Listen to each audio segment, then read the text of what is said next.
જય Swaminarayan. TYBA semester 5 એમાં સમાજશાસ્ત્ર વિષયવાળાને paper number 11 એમાં પહેલો યુનિટ આપણે ભણી લીધો. હવે બીજો યુનિટ જોઈએ.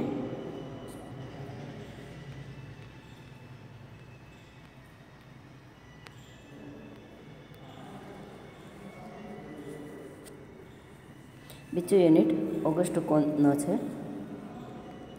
પ્રત્યક્ષવાદ વિશે જોઈએ. પ્રસ્તાવના: સામાજિક વિજ્ઞાનોમાં સમાજશાસ્ત્રનું સ્થાન આપવાનું ઓગસ્ટ કોન્તનું પ્રદાન મહત્ત્વનું છે. બની રહ્યું છે તેમનું કે જે રીતે પ્રાકૃતિક વિજ્ઞાનો અભ્યાસ કરી રહ્યા છે એ રીતે માનવ સમાજનો અભ્યાસ પણ શક્ય છે. માનવ સમાજમાં વિવિધ પાસાઓને વૈજ્ઞાનિક પદ્ધતિથી સમજી શકાય છે અને તેનું પણ વર્ગીકરણ કરી કાર્યકારણના સંબંધો તપાસી સિદ્ધાંતની રચના થઈ શકે છે. આ બાબતે પ્રતિપાદ કરવા માટે તેમણે માનવ સમાજનો અભ્યાસ કરવાની એક પદ્ધતિ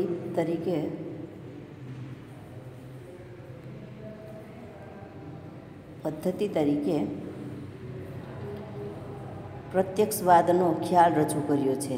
આ પ્રત્યક્ષવાદ એ 17મી અને 18મી સદીના વૈજ્ઞાનિક ચિંતન અને યથાર્થવાદનું પરિણામ છે. ઓગસ્ટ કોન્ત પોતાના પ્રથમ ગ્રંથમાં પ્રત્યક્ષવાદનો ખ્યાલ રજૂ કર્યો છે અને તેના દ્વારા સમાજશાસ્ત્રને એક વૈજ્ઞાનિક દરજ્જો અને અન્ય વિજ્ઞાનોની હરોળમાં સમાજશાસ્ત્રને પણ મૂકવાનો પ્રયાસ કર્યો છે. માનવ સમાજને યથાર્થ રીતે સમજવાની એક પદ્ધતિ તરીકે કોન્તના વિચારોમાં પ્રત્યક્ષવાદનું પાયાનું સ્થાન રહેવા પામ્યું છે. આથી તેમને પ્રત્યક્ષવાદના પિતા તરીકે પણ ઓળખવામાં આવે છે. હવે ભાઈ એ ઓગસ્ટ કોન્ત છે એ સમાજશાસ્ત્રના પિતા તરીકે એટલે કે એની શરૂઆત કરી કે માનવનું સમાજશાસ્ત્રમાં પણ અભ્યાસ કરી શકાય છે. જે સમાજ છે, જે માણસથી બનેલો સમાજ છે તેના કાર્યો અને તેના રીતરિવાજો અને તેના આંતર સંબંધો, તેની સંસ્કૃતિ, આ બધા વિશે પણ સમાજશાસ્ત્રમાં અભ્યાસ થઈ શકે છે. એટલે ઓગસ્ટ કોન્તને સમાજશાસ્ત્રના પિતા તરીકે પણ ઓળખવામાં આવે છે અને આમાં કહે છે એમ કે પ્રત્યક્ષવાદના પિતા તરીકે પણ ઓગસ્ટ કોન્તને કહેવામાં આવે છે. હવે પ્રત્યક્ષવાદનો અર્થ વૈજ્ઞાનિકે કોન્ત કહે છે તે મુજબ જે રીતે પ્રાકૃતિક વૈજ્ઞાનિકો નિરીક્ષણ, વર્ગીકરણ, પ્રયોગ જેવી વૈજ્ઞાનિક પદ્ધતિઓનો ઉપયોગ કરે છે તે રીતે સમાજશાસ્ત્રનો અભ્યાસ કરવા માટે પણ સામાજિક ઘટનાઓનું પરીક્ષણ, નિરીક્ષણ અને વર્ગીકરણ કરવું જોઈએ અને આ પદ્ધતિથી કરવામાં આવતા અભ્યાસને પ્રત્યક્ષવાદ કહે છે. બીજા શબ્દોમાં કહીએ તો જેમ પ્રાકૃતિક વિજ્ઞાનો પ્રત્યક્ષ પ્રયોગ દ્વારા જે કાંઈ ફલિત થાય છે તેનું વર્ગીકરણ કરી સિદ્ધાંત રજૂ કરે છે, તે રીતે માનવ સમાજનું પ્રત્યક્ષ વૈજ્ઞાનિક પદ્ધતિ દ્વારા અભ્યાસ કરી તેનું વર્ગીકરણ કરી કાર્યકારણના સંબંધો તપાસી સિદ્ધાંતો રચી શકાય છે, જેને પ્રત્યક્ષવાદ કહે છે. આમ ઓગસ્ટ કોન્ત માનવ સમાજને સાચા સ્વરૂપમાં સમજવા માટે, માનવ સમાજ વિશેનું જ્ઞાન મેળવવા માટે પ્રત્યક્ષવાદને વૈજ્ઞાનિક પદ્ધતિ તરીકે રજૂ કરીએ છે. એટલે પ્રત્યક્ષવાદ એટલે આપણી સરળ ભાષામાં કહીએ તો આપણી રીતે આપણે જોયેલું, જાણેલું એને આપણે પ્રત્યક્ષવાદ કહી શકીએ. પ્રત્યક્ષ એટલે આપણે ખુદ એ જોયેલું, પ્રત્યક્ષ જોયેલું અને એ જોયેલું છે એને વર્ગીકરણ એટલે કે એના વિભાગો પાડીએ અને એને નોંધ કરીએ એટલે એનો અભ્યાસ કરીએ અને પ્રત્યક્ષવાદ કહેવાય એવું ઓગસ્ટ કોન્ત કહેવા માગે છે. જે ઘટના છે, કોઈ પ્રસંગો છે, આવું બધું છે એ પ્રત્યક્ષવાદમાં આવે છે. હવે પ્રત્યક્ષવાદનું સ્વરૂપ એટલે કે લક્ષણો એમાં જોઈએ. ઓગસ્ટ કોન્ત કહે છે કે પ્રકૃતિનું સંચાલન જેમ કેટલાક પ્રાકૃતિક નિયમોને આધારે થાય છે અને આ નિયમો વૈજ્ઞાનિક પદ્ધતિનો ઉપયોગ કરી જાણી શકાય હોય છે તેમ માનવ સમાજનું સંચાલન કરતા કેટલાક ચોક્કસ નિયમો હોય છે અને તે પણ વૈજ્ઞાનિક પદ્ધતિનો ઉપયોગ દ્વારા જાણી કે સમજી શકાય છે. આમ પ્રત્યક્ષવાદ એ વૈજ્ઞાનિક પદ્ધતિમાં મજબૂત વૈજ્ઞાનિક સ્વરૂપે રહેલો છે અને તેના આગવા લક્ષણો છે જે નીચે મુજબ મળે છે. એમાં પહેલું લક્ષણ છે પ્રત્યક્ષવાદ એક વૈજ્ઞાનિક પદ્ધતિ તરીકે. એમાં જોઈએ પ્રત્યક્ષવાદ એક વૈજ્ઞાનિક પદ્ધતિ તરીકે. એમાં ઓગસ્ટ કોન્ત કહે છે કે પ્રત્યક્ષવાદ એ પ્રાકૃતિક વૈજ્ઞાનિક પદ્ધતિની જેમ એક વૈજ્ઞાનિક પદ્ધતિ છે જેમાં સમાજનો અભ્યાસ જ્ઞાનેન્દ્રિય દ્વારા પ્રત્યક્ષ અનુભવથી ઘટના વિશેની માહિતી મેળવી માહિતીને તર્કની કસોટીએ ચડાવીને હકીકતો અલગ તારવવામાં આવે છે અને આ હકીકતોને તર્કબદ્ધ કાર્યબદ્ધ સ્વરૂપે ગોઠવી હકીકતો વચ્ચેના સંબંધને સમજાવી શકાય છે. આમ આ સમગ્ર પ્રક્રિયાને વૈજ્ઞાનિક પદ્ધતિ તરીકે ઓળખવી શકાય. આ રીતે પ્રત્યક્ષવાદમાં સામાજિક ઘટનાના અભ્યાસ માટે વૈજ્ઞાનિક પદ્ધતિનો ઉપયોગ કરવામાં આવે છે તેવી પ્રત્યક્ષવાદને એક વૈજ્ઞાનિક પદ્ધતિ તરીકે ઓળખાવી શકાય. કોન્ત કહેવા માગે છે કે કોઈપણ ઘટનાને સામાજિક ઘટના હોય કે કુદરતી ઘટના હોય તેને સમજી વિચારી અને એને પદ્ધતિસર, દાખલા તરીકે આ કુદરતી ઘટનાઓ છે કે ભાઈ ખૂબ જ વરસાદ પડે છે તો એનું વૈજ્ઞાનિક કારણ શું છે તો કે ભાઈ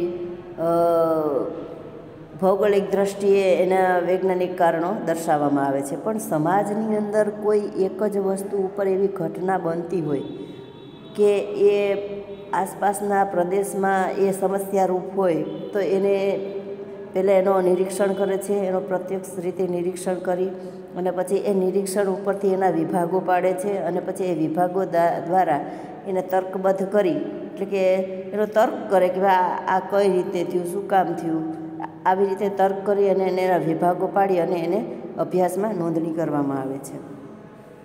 બીજું છે તટસ્થ જ્ઞાન મેળવવાની પદ્ધતિ. ઓગસ્ટ કોન્ત કહે છે કે પ્રત્યક્ષવાદ એક વૈજ્ઞાનિક પદ્ધતિ તરીકે તટસ્થ જ્ઞાન મેળવવાની પદ્ધતિ છે. એટલે કે માનવ સમાજનો અભ્યાસ કરતી વખતે સંશોધકે પોતાના અંગત મૂલ્યોથી વેગળા રહેવું જોઈએ. સામાજિક ઘટનાઓને વાસ્તવિક રીતે જે સ્વરૂપમાં હોય તે સ્વરૂપમાં તપાસવી જોઈએ. આ સમયે સંશોધકે પોતાના અંગત વિચારો, પૂર્વગ્રહો કે માન્યતાઓને દૂર રાખવી જોઈએ.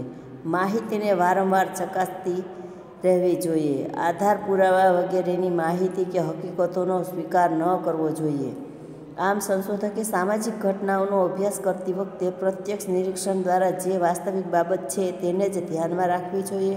આમ પ્રત્યક્ષવાદ તટસ્થ જ્ઞાન મેળવવાની પદ્ધતિ બની રહે છે કે ભાઈ કોઈ ઘટના સમાજમાં બની છે, દાખલા તરીકે મોટા શહેરોમાં કેવું હોય કે એકહારે ટ્રાફિક જામ થઈ જાય છે તો પાછળના જે લોકો છે એને શું સમજવું, તો એ આ કઈ રીતે બન્યું છે એને સમજવું પડે, ક્યાં એનો ફોલ્ટ છે, પછી એના વિશે વિચારવું પડે અને એ વિચાર્યા પછી એનો તોડ લાવવો પડે. તો આ કાર્ય છે એ સિદ્ધ થાય, એટલે કે પુરવાર થાય. એટલા માટે કોઈ પણ ઘટનાને તપાસવી જોઈએ, એ સામાજિક હોય કે સાંસ્કૃતિક હોય, પણ એ ઘટના તપાસી અને એના પુરાવા અને આધારો એના હકીકત છે કે નહીં એનો સ્વીકાર કરવો જોઈએ અને સ્વીકાર્યા પછી એને પ્રત્યક્ષવાદમાં નોંધણી કરવી જોઈએ. એક તટસ્થ જ્ઞાન તરીકે આપને મળે છે. ત્રીજું છે ધાર્મિક કે કાલ્પનિક વિચારોને સ્થાન નથી. એમાં જોઈએ પ્રત્યક્ષવાદ એક કલ્પના કે ઈશ્વરીય ઈચ્છાના આધાર પર નથી, પરંતુ નિરીક્ષણ, પ્રયોગ અને વર્ગીકરણની વ્યવસ્થિત કાર્ય પદ્ધતિ છે. જ્યારે માનવ સમાજ ઉપર ધાર્મિક, આધ્યાત્મિક વિચારો અને તેની સાથે જોડાયેલ કાલ્પનિક વિચારોની અસર હોય છે, પરંતુ સમાજ એક અનુભવ સિદ્ધ જાણી સમજી શકાય તેવી ઘટના છે. સામાજિક સંબંધો વાસ્તવિક અને નિરીક્ષણ કરી શકાય તેવી ચોક્કસ હકીકત છે. આથી સમાજની ઘટનાઓ સમજવા માટે તર્કહીન માનસિક કલ્પનાઓ કે ધાર્મિક વિચારો ઉપયોગી નીવડતા નથી, કારણ કે પ્રત્યક્ષવાદ એ વાસ્તવિક તથ્યો સાથે સંબંધ ધરાવે છે અને તે નિરીક્ષણ પરીક્ષણ દ્વારા મેળવેલી માહિતીને જ ધ્યાન ઉપર લે છે. સમાજમાં પ્રવર્તતા સામાજિક સંબંધો કે સામાજિક ઘટનાઓ ચોક્કસ સામાજિક નિયમોને આધીન હોય છે. તે કોઈ કાલ્પનિક વિચારો કે ધાર્મિક મૂલ્યો ઉપર આધીન હોતા નથી.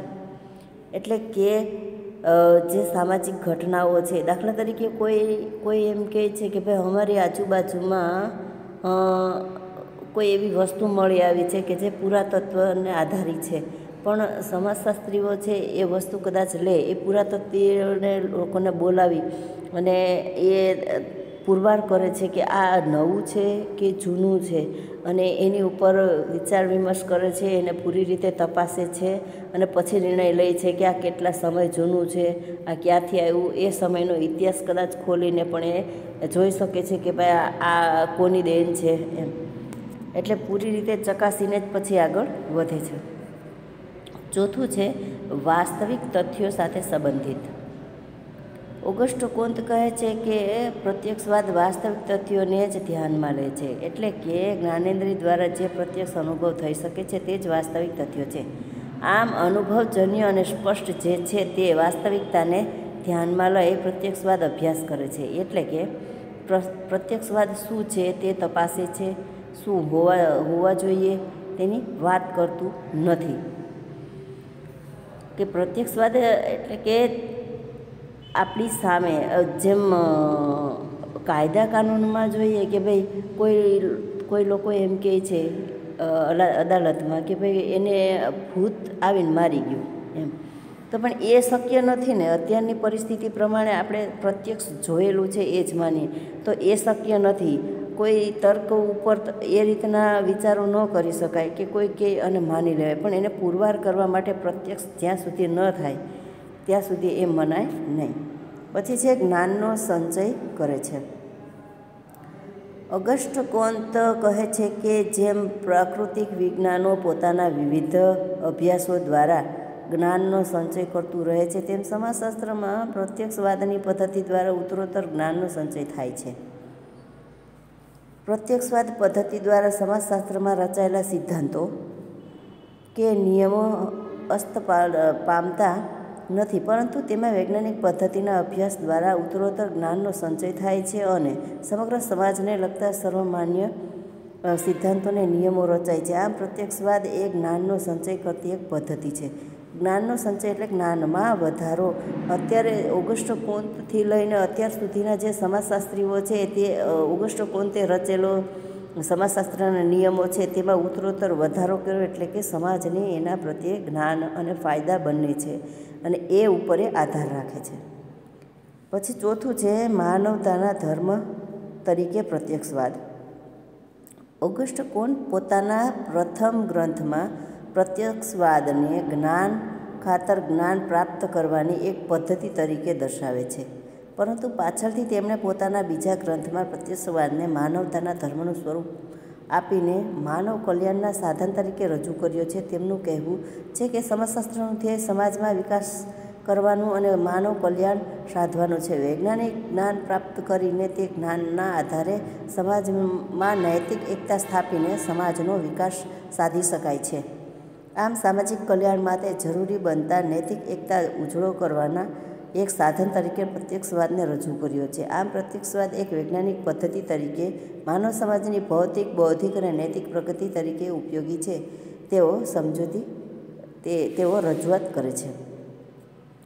એટલે કે માનવ માટે કેટલું ઉપયોગી છે પ્રત્યક્ષવાદ એની વાત કરે છે કે માનવના કલ્યાણ માટે છે, માનવના એક ધર્મ સ્વરૂપે છે પ્રત્યક્ષવાદ, તો પણ એ ખૂબ ઉપયોગી લાગે છે. એમાં બધી રીતે અત્યાર સુધીની જેટલી પણ પરિસ્થિતિ આવી છે એને પ્રત્યક્ષ રીતે વિજ્ઞાન દ્વારા એને તપાસી અને એમાં ઉમેરો કરવામાં આવ્યો છે, એના માટે પણ ઉપયોગી છે.